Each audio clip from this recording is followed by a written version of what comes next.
दिल को तक़वियत देने, मैदे को सेट रखने, ब्लड प्रेशर को कंट्रोल करने और थकावट को दूर करने के साथ साथ प्याज की शिद्दत को भी करेंगे ख़त्म और चेहरे की रंगत भी होगी बहुत ही ज़्यादा निखरी निखरी, दुबले पतले जिस्म का होगा फरपा। साथ ही पेशाब की रुकावट को भी करेगा दूर और नज़ला ज़ुकाम खांसी से भी मिलेगी निजात। हाफसा होगा कभी, नज़र भी होगी तेज़। किससे? गाजर के मुरब्बे से। इसके लिए हम गाजर को लेंगे छील, उसे हम अच्छी तरह से धो लेंगे और फिर हम इसमें चीनी को ऐड करेंगे, जिसे हम ओवरनाइट के लिए कवर करके रख देंगे। सुबह इसमें से पानी रिलीज हो चुका होगा, इसे हम पकने के लिए रखेंगे। थोड़ी देर में जब ये पक के नरम हो जाएंगी तो फिर हम इसे थोड़ा सा मज़ीद पका लेंगे।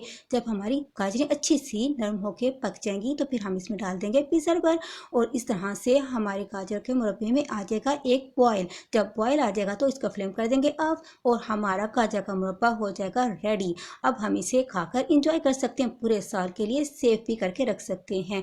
आपने अगर इसकी फुल वीडियो देखनी हो तो मैं इसके लिए डिस्क्रिप्शन में लिंक दे दूंगी, वहां से आप चेक करके इसे बना सकते हैं।